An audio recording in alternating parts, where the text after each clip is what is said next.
এক বনে বাস করত এক ভয়ঙ্করী বাঘ। সে বনের পশু পাখিদের ধরে ধরে খেত এবং কাউকে সে শান্তিতে বসবাস করতে দিত না। সে তারপর একদিন সেই জঙ্গলের পাশ দিয়ে হেঁটে যাচ্ছিল এক শিয়াল পণ্ডিত। সেই অনেক চালাক ছিল এবং অনেক বুদ্ধিমান ছিল। সে গান গাইতে গাইতে জঙ্গলের পাশ দিয়ে হেঁটে যাচ্ছিল। ও আমার মাতৃভূমি তোমায় ভালোবাসি, তাই তোমার কাছে ফিরে আসি। ও আমার মাতৃভূমি তোমায় ভালোবাসি, তাই তোমার কাছে ফিরে আসি। ও আমার মাতৃভূমি তোমায় ভালোবাসি, তাই তোমার কাছে ফিরে আসি। ও আমার মাতৃভূমি তোমায় ভালোবাসি, তাই তোমার কাছে ফিরে আসি। ও আমার মাতৃভূমি, ও আমার দেশবাসী, ও আমার মাতৃভূমি তোমায় ভালোবাসি, তাই তোমার কাছে ফিরে আসি। এই যে শিয়াল পণ্ডিত, এই বনে গান গেও না। এই বনে এক ভয়ঙ্করী বাঘ আছে, সে তোমার। কিন্তু শিয়াল পণ্ডিত সে ভালুকের কথা শুনল না। সে তার মনের সুরে আবার গান গাইতে গাইতে বনের দিকে চলল। আমার প্রিয় মাতৃভূমি তোমায় ভালোবাসি, তাই তোমার কাছে ফিরে আসি। এই যে শিয়াল পণ্ডিত, কোথায় যাচ্ছ?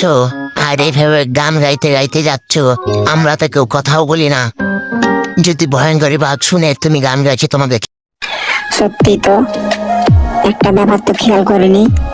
এই বনের তো কেউ কোনো কথা বলছে না, কোনো কারোর মুখে কোনো হাসি নাই, কেউ কোনো কথা বলছে না, পাখিরা গান গাচ্ছে না, পশুরা কথা বলছে না, বন তো একবারে শুনছে।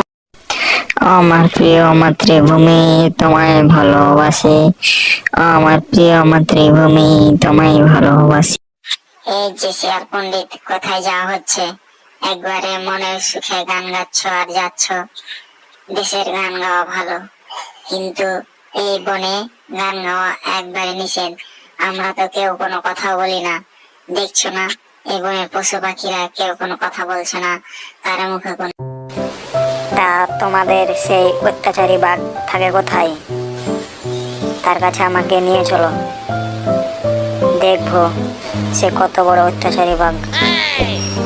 আর যাই হোক, এই বনের পশুদেরকে তো আর, মানে পশু পাখিদেরকে তো আর কষ্টে রাখা যায় না। আজকে এর একটা হেস্তনেস্ত করেই ছাড়বো। চলো, আমাকে নিয়ে চলো তার কাছে। আচ্ছা, তুমি যখন এত করে বলছো, তাহলে চলো যাওয়া যাক।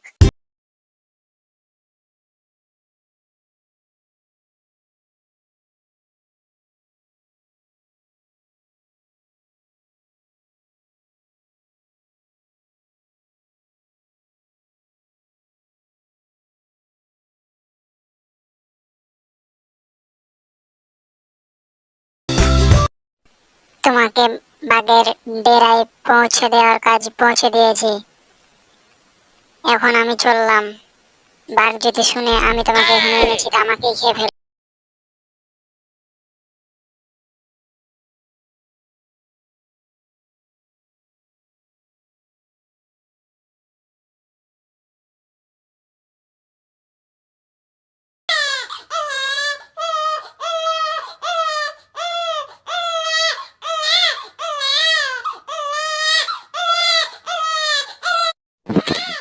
কিরে শিয়াল পণ্ডিত, তুই আমার ডেরার সামনে কাঁদছিস? কি হয়েছে তোর? কোনো তোর খারাপ মতলব আছে নাকি? কি হয়েছে বল। কাঁদছে কি আর সাধে মামা, তোমার থেকেও জঙ্গলে একটা শক্তিশালী বাঘ এসেছে।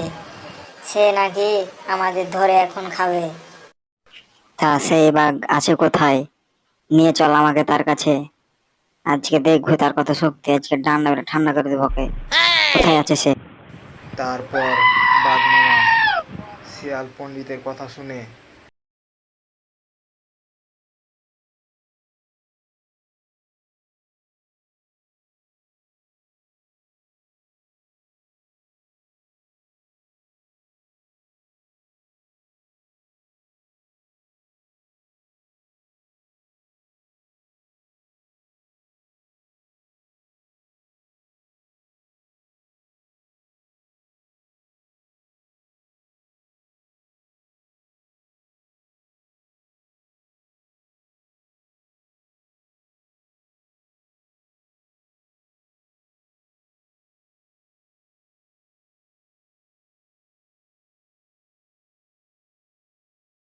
কোথায় সে আমার শত্রু বাঘ?